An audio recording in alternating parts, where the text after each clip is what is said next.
The Land Before Time 13, The Wisdom of Friends, is a pretty good film. This is an animated feature film from 2007. It's directed by Jamie Mitchell. It's written by John Loy with a voice cast including John Ingle, Cody Arens, Logan Arens, Anndi McAfee, Aria Curzon, Jeff Bennett, Rob Paulsen, Cuba Gooding Jr. and various others. And Littlefoot wants to learn all of the wisdoms, such as always staying in a group so you don't get lost. But Petrie says that they're called say-sos in his household, and that's because when he's told a wisdom, the reason is because I say so, which I thought was pretty clever and something young viewers can probably relate to. I hate it, absolutely hate it, when parents say because I said so. Educate the child, give them a valid reason, let them understand why the rule is in place. If there isn't a valid reason, then you're just being unkind. So I think Petrie had a very good point there, and not all of the characters love learning these lessons.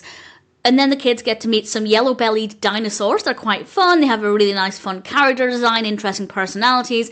And they have an adventure together, and this adventure might test their ability to follow those wisdoms.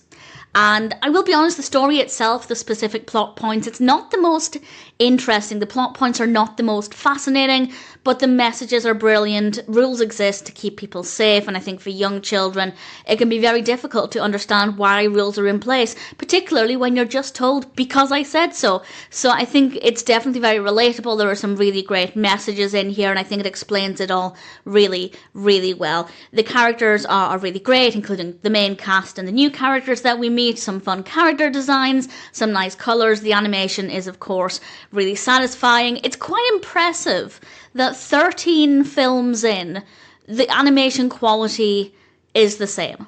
There are many film series, not all of them of course, but there are many animated film series where the further you get into it, the quality just seems to drop a little bit, or it changes completely and it's not as satisfying. But the animation quality here is still where, in my opinion, it always has been. Some really good music. In fact, I think the music in this is better than some of the previous films. The first few films, fantastic music, really loved it.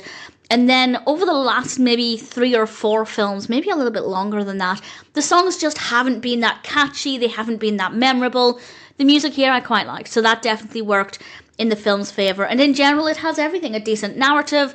Again, not the most engaging with key plot points, but everything works well, everything flows well, everything's believable within the context of the film. So it is still a decent story. Really, really great messages, particularly ideal for younger viewers. Great characters, really great voice acting, really nice animation, and great music. And this is where my journey ends with The Land Before Time. There is another film. There is The Land Before Time 14, and I have actually reviewed that one, I don't know when, I think a few years ago at this point. I don't know if there's going to be any more.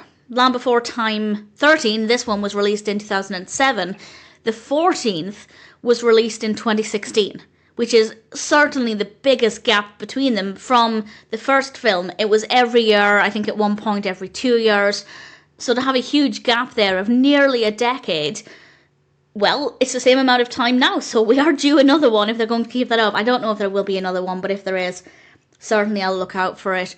And for now, I'm pleased to say that Land Before Time 13 is a really enjoyable film, and for me, I'm ending with a pretty decent one.